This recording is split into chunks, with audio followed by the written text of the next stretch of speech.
Hi friends, SICT education में आपका स्वागत है दोस्तों। आउटसोर्सिंग पर कई वीडियोस लेकर आए और काफ़ी अच्छा रिस्पांस रहा आपका। इसमें भी आशा है कि आपका अच्छा रिस्पांस ही रहेगा। दोस्तों, जो भी ऑथेंटिकेटेड न्यूज़ होती है वो आपके लिए हम लेकर आते रहते हैं आउटसोर्सिंग पर।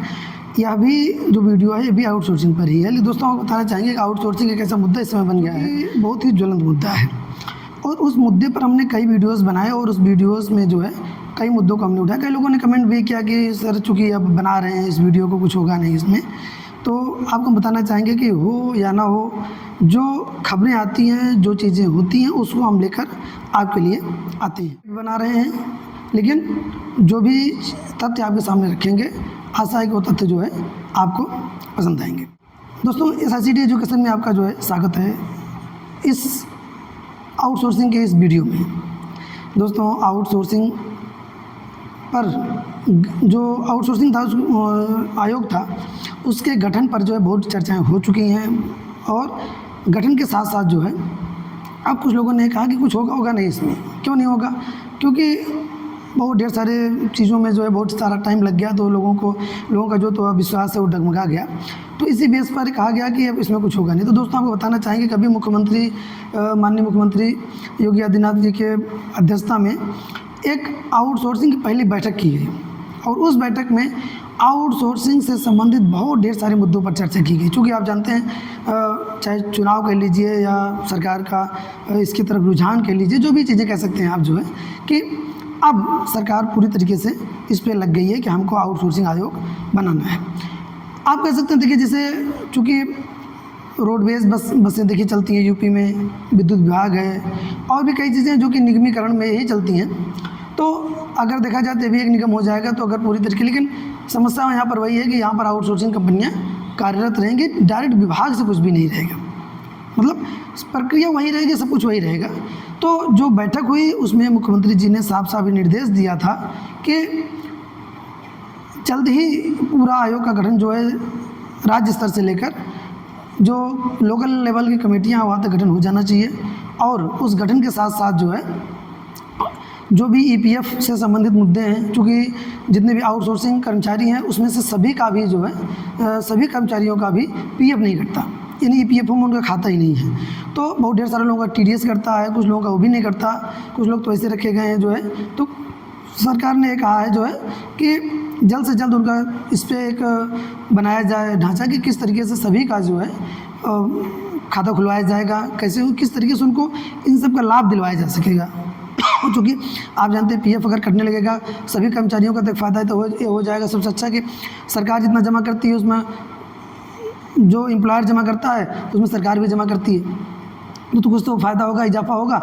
तो आप कह सकते हैं कि अभी फ़िलहाल के लिए जो है पूरा अमली जामा नहीं पहना जा सका, लेकिन ये कह सकते हैं कि जल्द ही इसकी प्रक्रिया पूरी हो जाएगी। क्योंकि सरकार ने कहा कि चूँकि मेडिकल के, देखिए, सबसे बड़ी समस्या है कि अभी जो सरकारी कर्मचारी हैं, आप जानते हैं कि जितने भी सरकारी कर्मचारी हैं उनके डेथ होने पर उनको जो है अनुकंपा नियुक्ति मिल जाती है।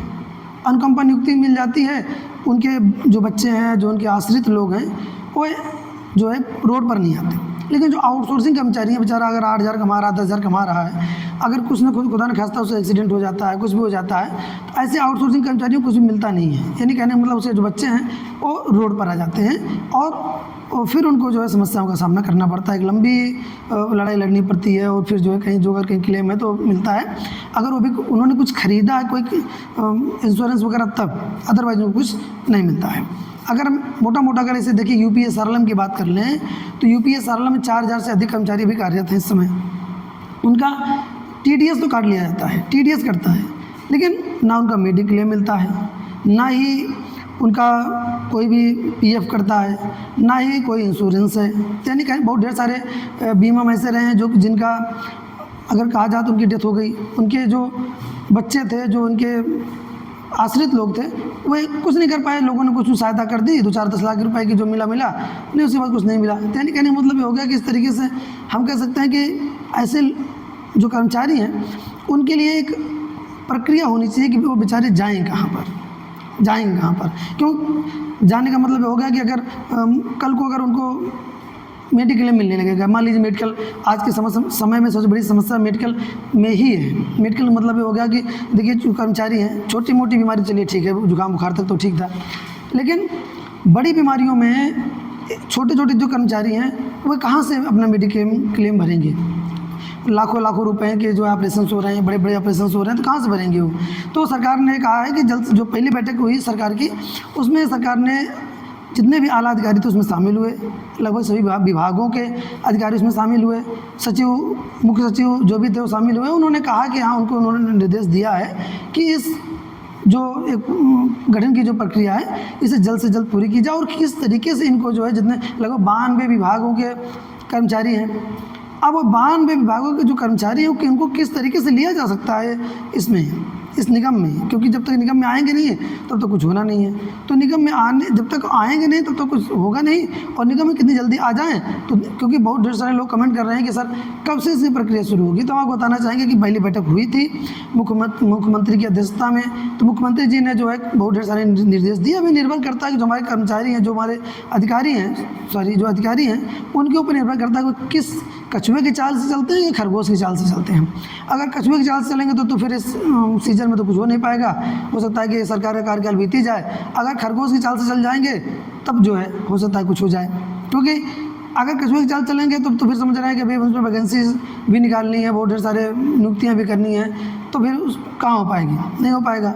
आशा की जानी चाहिए, एक पॉजिटिव अप्रोच के साथ, पॉजिटिव सोच के साथ ये रखना है कि समय के साथ जो है निगम बन जाएगा, और जो भी निगम के कर्मचारी हैं वह आ जाएंगे इसके अंदर, निगम में आ जाएंगे, और निगम से जो है कुछ ना कुछ फ़ायदे उनको ज़रूर मिलेंगे। देखिए, निगम की ओर लोग इसीलिए देख रहे हैं क्योंकि निगम बन जाने से फ़ायदा ये होगा कि जो निगम के कर्मचारी, जो अभी कर्मचारी प्रताड़ित हैं, हर मतलब काम के घंटों से लेकर हर चीज़ से प्रताड़ित हैं, तो उनको कुछ लाभ हो जाएगा। उनको इसलिए सोच रहे हैं, उनको एक आशा की किरण दिख रही है कि इस निगम में कि शायद निगम बन जाएगा तो कुछ हो जाएगा। दोस्तों, वीडियो अच्छी लगी हो तो लोगों तक शेयर करिएगा ज़रूर।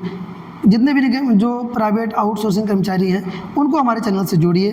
अगर आपको वीडियो अच्छी लग रही है, हाँ कुछ वॉइस में प्रॉब्लम्स हो सकती हैं, थोड़ा सा प्रेजेंटेशन में प्रॉब्लम हो सकती है, हाँ उतनी अच्छी एडिटिंग भी नहीं होती हमारी वीडियोज़ में, चूँकि मुद्दे से संबंधित वीडियोज़ होती हैं तो उसको हम ज़्यादा एडिट करके डालना पसंद नहीं करते हैं, क्योंकि उसमें कोई मतलब नहीं एडिट करने से। हाँ, ये ज़रूर है, अगर वीडियोज़ आपको अच्छी लग रही हो तो लोगों तक शेयर करिए। अगर आप पहली बार चैनल पर व्यूअर हैं तो सब्सक्राइब जरूर करिएगा। धन्यवाद।